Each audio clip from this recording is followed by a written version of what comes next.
Welcome to Secrets True Crime, the Eric Cates and Gypsy story. I am your host, Amber Sitton. What is done in darkness will eventually come to light. That is the purpose of this podcast, to shine light on the story of Eric Cates, his beloved dog Gypsy, in the town of Empire, Alabama. Listener discretion is advised. The subject matter may involve violence, sexual content, murder, and adult themes. It's not suitable for younger listeners. This is episode 12 of a serial podcast, and they are designed to be listened to in order.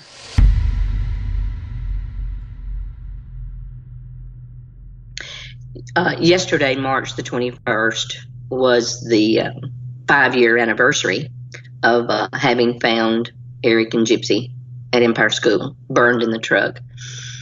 You know, looking back over 4.5 years, just really disgusted, absolute, at times in shock, that no more has been done on Eric and Gypsy's case. I feel like with the tips and the information that the family and I received, that things should have been done that wasn't done. And I know that the people listening to the podcast, a lot of them think that too.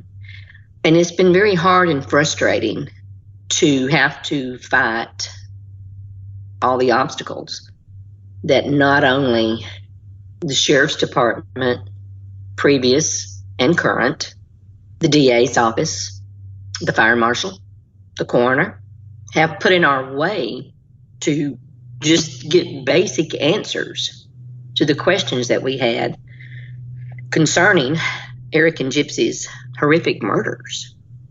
I mean, we've just recently now had the validation that it wasn't suicide or accidental. We have a sheriff that is telling us that it is a homicide. So with all that, I have to put 4.5 years behind us, because I think the past 6 months, so much has come to light, and we have made substantial progress with the help of the podcast, with Amber, with Michael, with Echo Foxtrot. So much has been accomplished in just a few months that only substantiates that if it had been worked when it should have, when it first occurred, we wouldn't be having these murderers in the communities and that have possibly committed other crimes.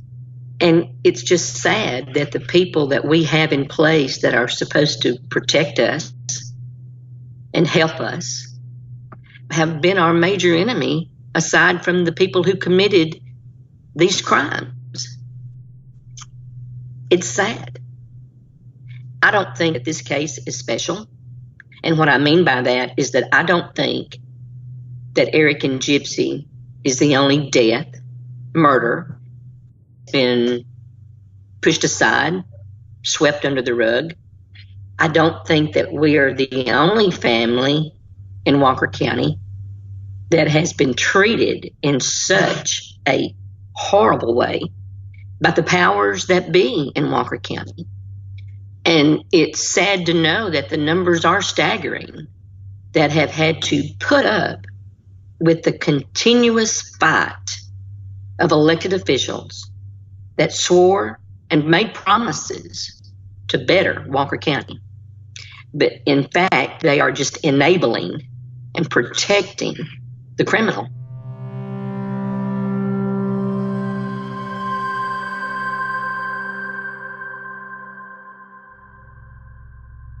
As Toby said, this past Saturday, March 21st, was the 5-year anniversary of Eric and Gypsy's murder. The entire week was full of painful memories for Toby. Monday, March 16th, was 5 years since she had last seen Eric. Friday, March 20th, was Eric's last day alive. We asked Toby what she did on that Friday in 2015. The day before, I had worked. Eric was coming to the house on Saturday to help put up a gate. And I was just working around that afternoon when I got in from work, getting things ready for him to come the next day. It was a normal day, the last one I've ever had.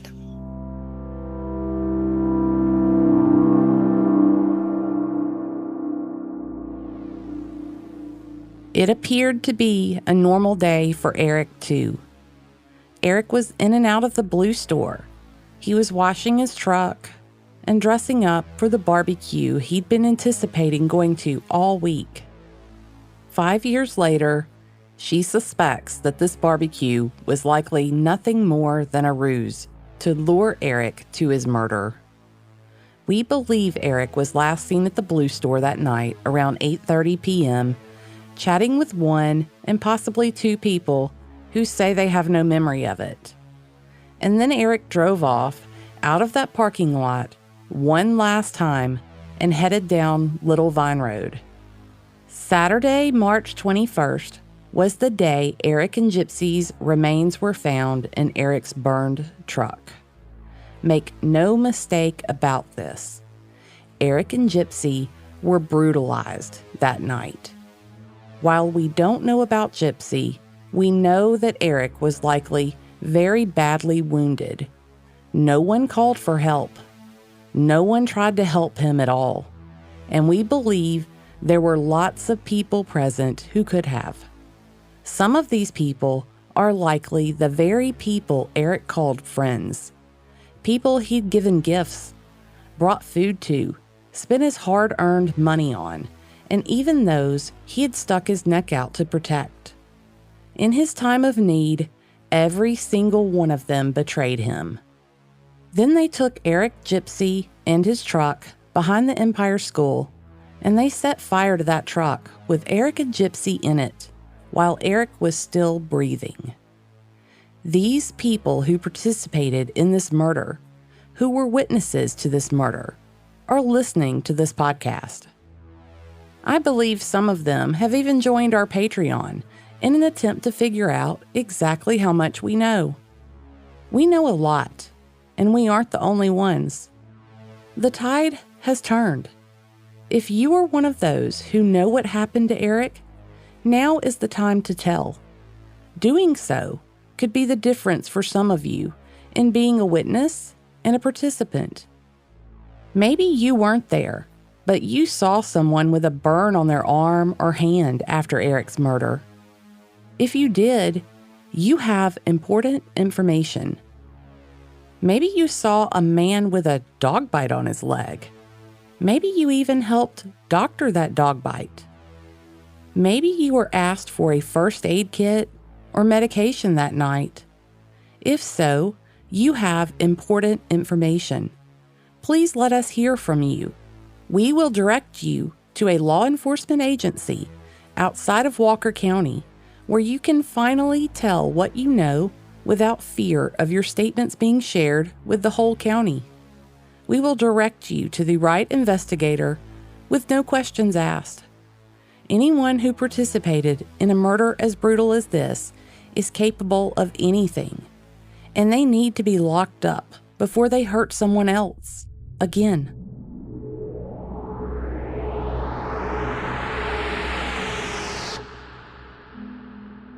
In February 2020, Toby and I were invited to attend an event in which Tim Miller, the founder of Texas EquiSearch, would be speaking, and we made the drive to Fayette County, Alabama for it.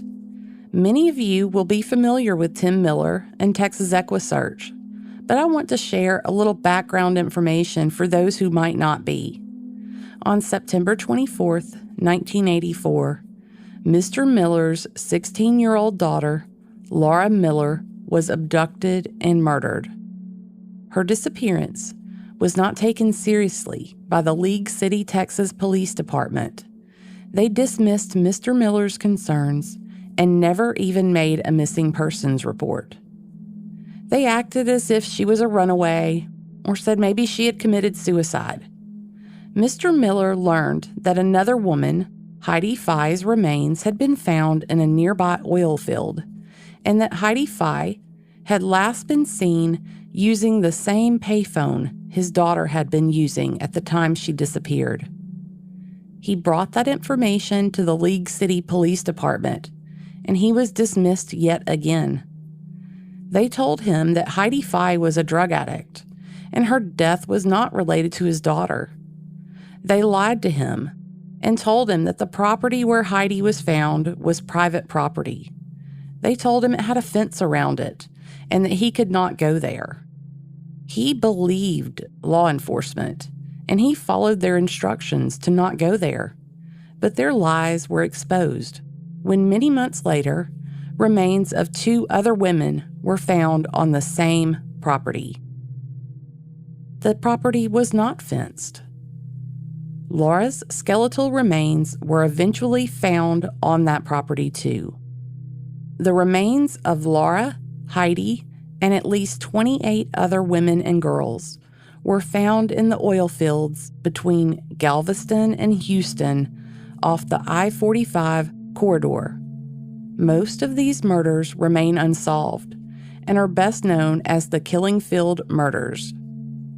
The mishandling and re-victimization of Laura and her loved ones by local law enforcement continued, and Tim Miller did things on his own to investigate his daughter's murder, much like Toby has with Eric's murder.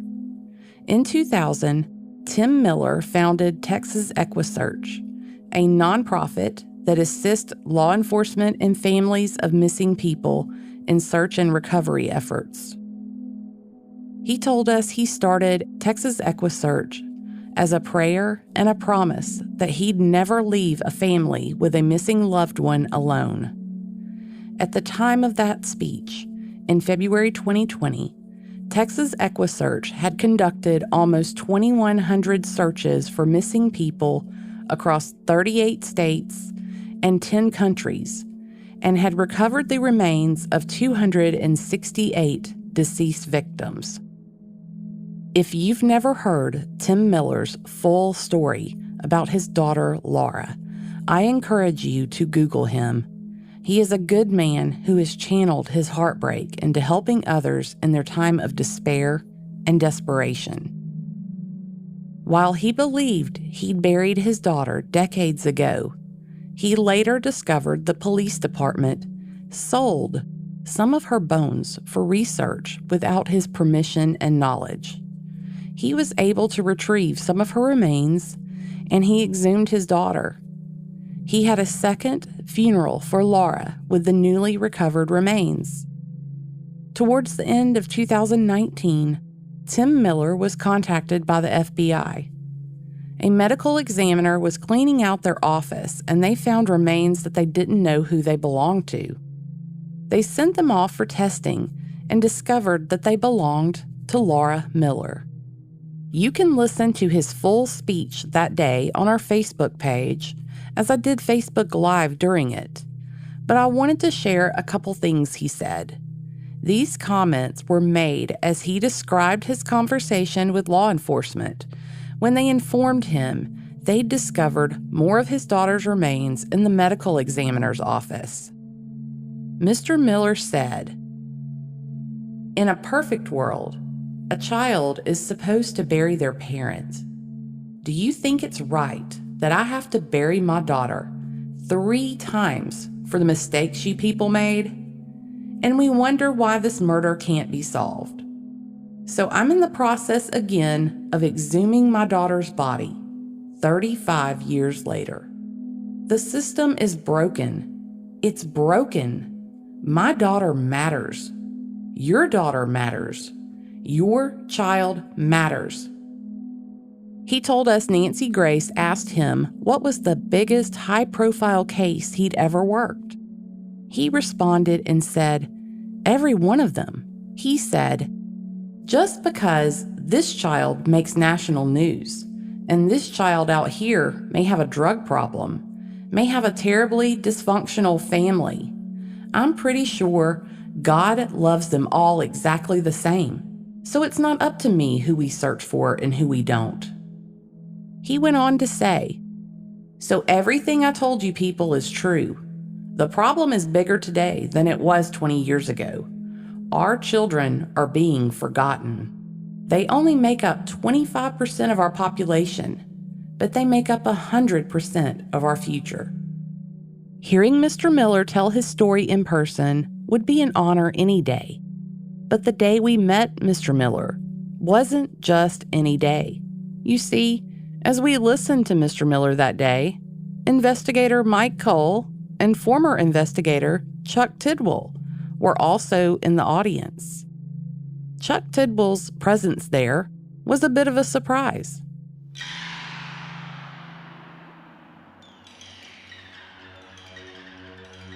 As we attended that meeting, it wasn't overly publicized. And so when I saw Chuck Tidwell there, when he came up and to say hello, I asked someone that was familiar with the guest list, was he invited? And I was told no, that he was not on the guest list.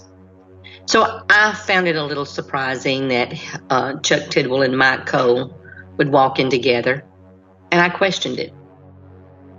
Mike Cole was thoughtful enough to bring former investigator Chuck Tidwell right over to meet us. We did get to chat with Chuck for a few minutes before the event began, and then we were able to speak with him at great length afterwards.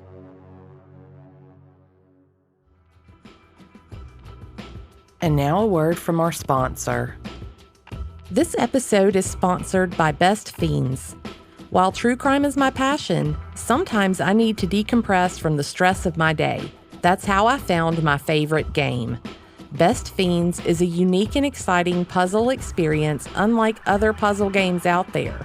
While Best Fiends has challenging puzzles, it's a casual game anyone can play, but it's made for adults. Best Fiends updates the game monthly with new levels and events so it never gets old. I've been playing it for 5 years now. I'm on level 1087 and have collected 30 of the cutest characters you've ever seen that I strategically use to help solve the puzzles. And the best part? You don't need internet to play. Engage your brain with fun puzzles and collect tons of cute characters. Trust me, with over 100 million downloads, this 5-star rated mobile puzzle game is a must-play. Download Best Fiends free on the Apple App Store or Google Play.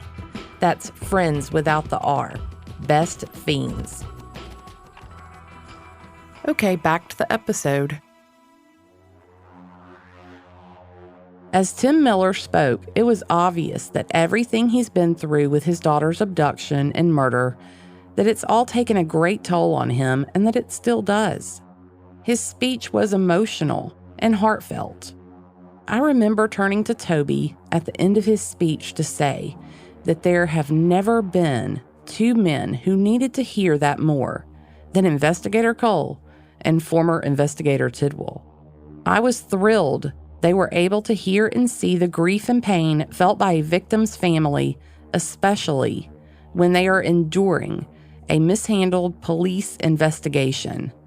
Mr. Miller is absolutely right in what he said. Every single one of these missing and murdered people matter. He stated it wasn't up to him who he searches for and who he doesn't. It shouldn't be up to law enforcement which of these cases they work and which they don't. Which of these cases make it on the grand jury docket and which mysteriously never make it on the docket year after year. And it certainly isn't up to law enforcement and other departments in the criminal justice system to bury the facts and evidence such as they have in Eric's case. In the last episode, we revealed that thanks to Toby's unwavering persistence, Investigator Cole discovered that the 6 numbered pages he had with some of those pages missing was not a complete autopsy for Eric. At Toby's insistence, Investigator Cole and District Attorney Bill Adair's office requested that the Alabama Department of Forensics resend a full copy of the autopsy. And it is in fact 31 pages that establishes the manner of death as homicide. How did this happen? I briefly touched on this in the prior episode, But this is an important question that deserves much more attention.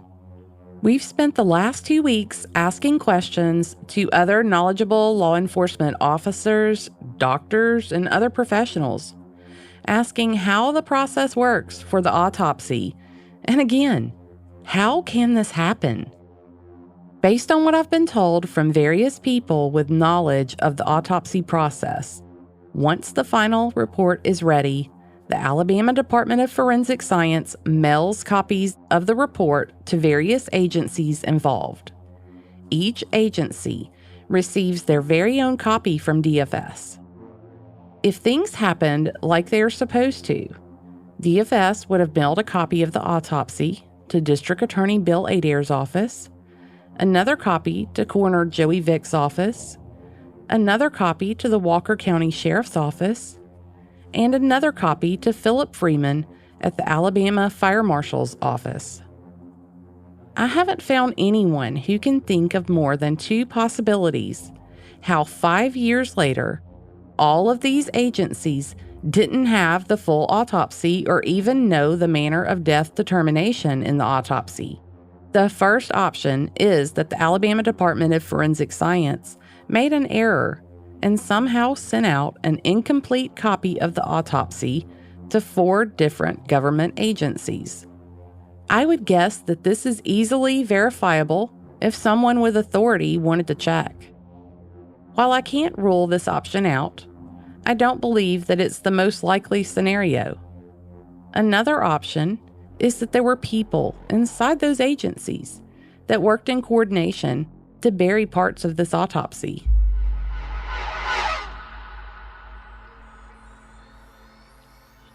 You have to understand that the Sheriff's Department, the DA, the coroner, and the fire marshal all have the same autopsy. But not at one time, to my knowledge, did any of these departments stop and say, wait a minute, what lung was the soot in? And what are these other discrepancies that are not explained? And if they have seen an autopsy before, which I'm sure they have, I wouldn't bet on it, but I'm sure in their professions they have seen numerous autopsies. And none of these people in these positions question this is shocking. How many other people have not been able to see an autopsy? How many other people have been fed someone else's determination or explanation of a death? I cannot understand why someone in this chain did not say, hey, something's wrong. Where's this part of an autopsy? Why didn't somebody notice that an evidence sheet was the first sheet in an autopsy report? Why didn't someone else notice that the pages were not sequential? This is not something you would take to court. Who handles the autopsies in a DA's office? Why weren't the workers in there that are helping with this case not notice that something was not right with this autopsy? Why did it take a mother trying to get questions answered about her son's murder, begging for a complete autopsy or more questions? What I looked at threw up more questions than what I had in the beginning. So why hadn't someone who, this is their job, noticed these discrepancies and want to fix it? But yet it took almost 5 years to get a completed autopsy report that sadly, in one instant, went from 6 pages to 31 pages because a mother had to beg and plead and not give up to get it. I can see why people just quit. I can see why people don't have an autopsy in Walker County, because there's so many doors that you have to break through to finally get them to listen to you. The harassment, and it was harassment, the condescending attitude that a great and wonderful investigator with numerous years of experience that Walker County is so lucky to be able to get in a part-time position to work on these cold cases is an absolute joke. There have been comments made by some in Walker County recently about things in the podcast being hearsay. We are taking great care with how we present things here, and there's a reason for that.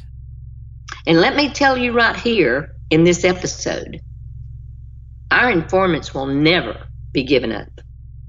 And we have very good informants that have given us leads that continually prove to be truthful or lead us to the next step we need to prove something else. We are very fortunate to have these people, even though they know how dangerous it is. If we are discussing a rumor or speculation, we call it rumor or speculation. We provide substantiation to things we present as facts to you, the public, whenever possible. However, we sometimes present other information and we aren't able to share the background of how we obtained the information or who provided it to us. Toby said it best. We are going to protect our informants at all cost. Toby has been doing it for 5 years now, and we are doing the same. Which brings me to an important piece of information regarding Eric's autopsy. It's the prime example of a piece of information we can't tell or share who it came from and how we know it, but we have every reason to believe it's truthful. We have it on very good authority that after Eric's autopsy was first received years ago, there was a meeting with the district attorney and the investigators on Eric's case. In this meeting, they had a conference call with the medical examiner at the Alabama Department of Forensics in Huntsville to have the doctor go over the autopsy with them. Doesn't it seem probable that if these agencies had only been provided a small portion of the final autopsy report, that it would have become very obvious during this conference call with the doctor? Now, that last statement is obviously speculation, but here's a question for you all to consider. Why aren't they looking into how this happened? Why aren't the 4 government agencies that only had a portion of an autopsy in a murder investigation for 5 years investigating how this happened and what went wrong? Why aren't they double-checking other cases to make sure that they don't have incomplete information on them too? Why aren't they conducting a full-blown investigation into this atrocity to ensure that it never ever happens again? Everyone knows you can't prevent something from happening again if you don't take the time to determine how it happened the first time. Of course, it's possible they don't need to investigate it because the very ones who should be investigating it already know the answers. But instead of admitting to an issue, Sheriff Nick Smith continues to play the victim of a poor sheriff who's being publicly criticized for no reason. On the 5th anniversary of her son's murder, Toby received a letter in the mail from Sheriff Smith. The letter is typed on the Walker County Sheriff's Office letterhead. It doesn't have a date, and it contains numerous typos and inaccuracies.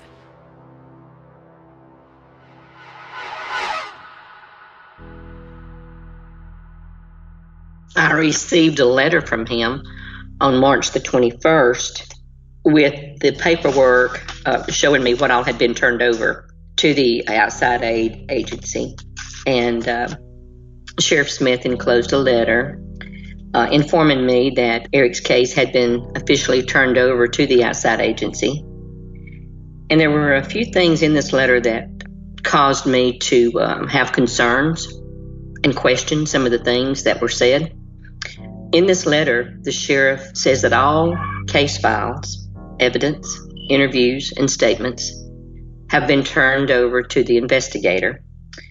And as I look back through the list of items that was turned over, there are several things that is not on this list that I felt like should be. Back in November, when I was notified again that things were being removed from Eric's evidence, and I questioned the sheriff about it, he assured me that all of the evidence was under lock and key, that he did not even have a key to get in it, and that if anything was missing, it was done so by the prior administration. In the letter, he also says that the truck will remain where it is, but that the outside agency has full access to it whenever it is needed.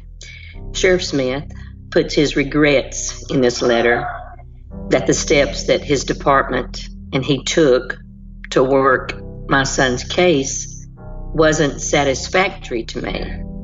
Well, number one, the few steps that I know the department took was absolutely ridiculous. Every time I asked Sheriff Smith if he had had a chance to look at Eric's case file, he would tell me no, that there was a lot of information in there, that it was a mess from the prior administration. They didn't do what they were supposed to do. And in the meeting, like I said, with Sheriff Smith present, Mike Cole admitted to me that he had talked to one of the suspects that I had asked him to. He informed me that he had talked to him over the phone and asked him about things that happened in his interview in 2015.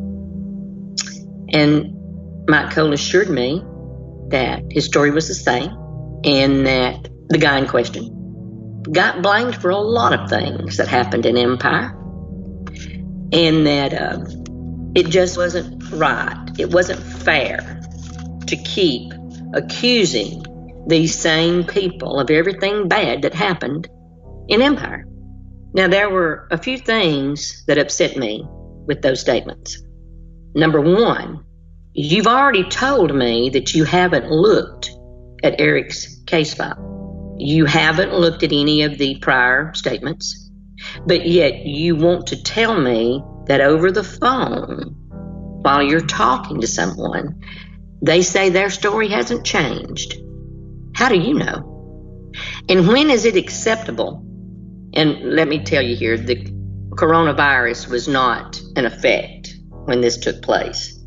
So it wasn't trying to distance himself from social gatherings.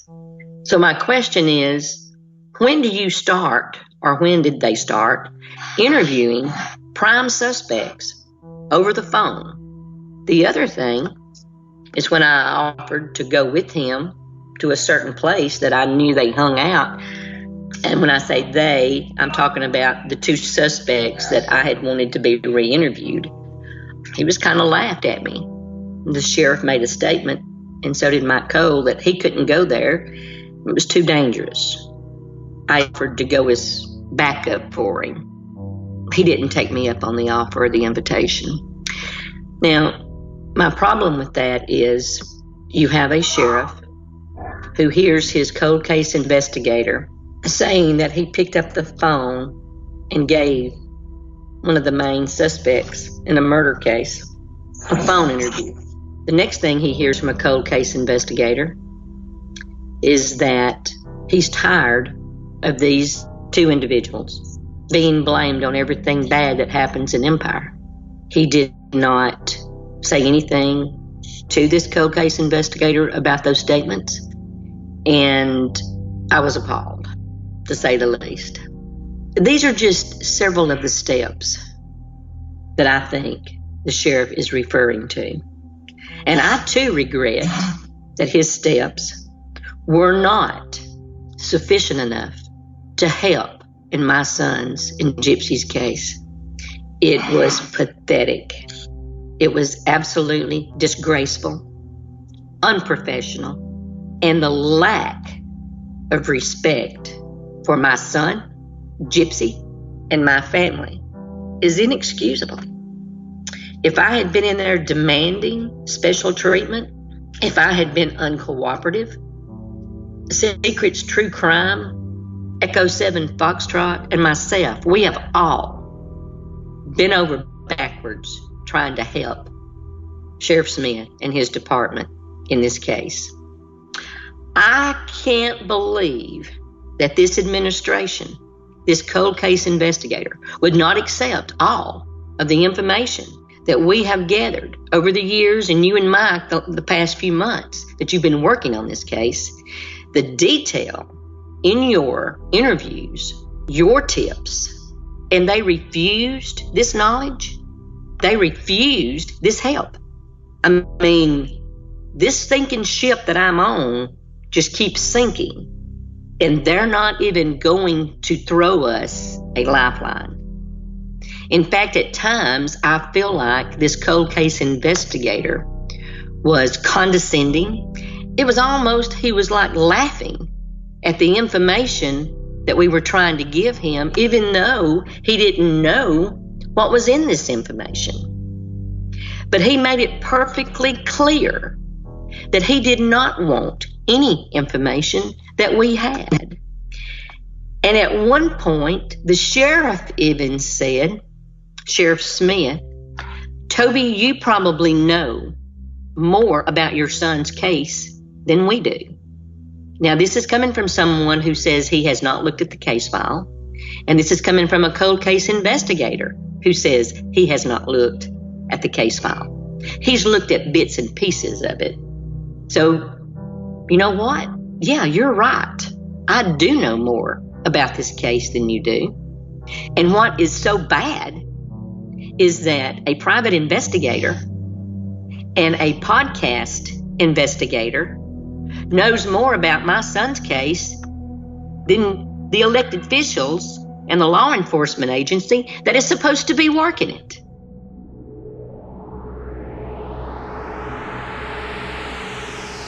Join us next time as we continue to investigate and push for justice for Eric and Gypsy.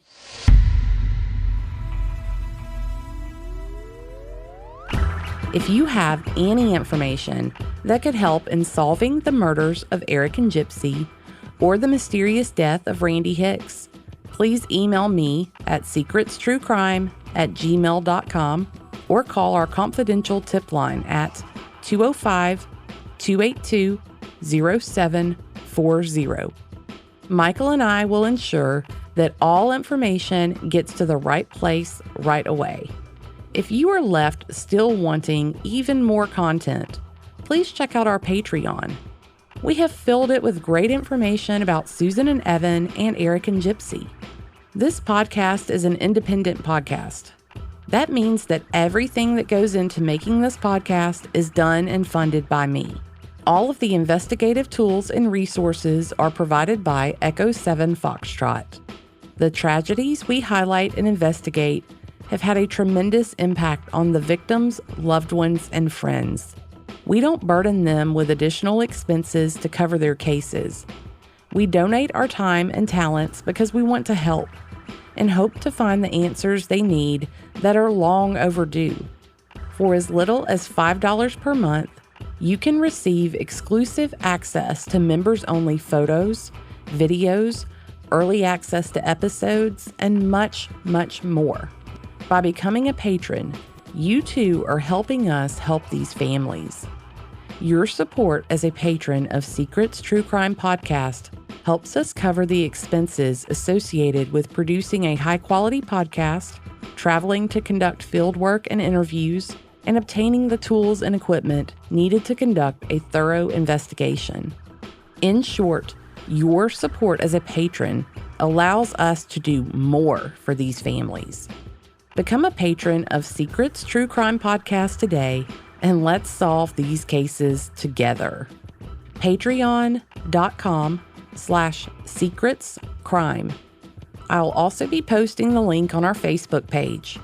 If you are enjoying this podcast, be sure to follow or subscribe in your podcast player of choice, and by giving us a 5-star rating and review in Apple Podcast. I'm active on social media and often share photos of Eric and Gypsy.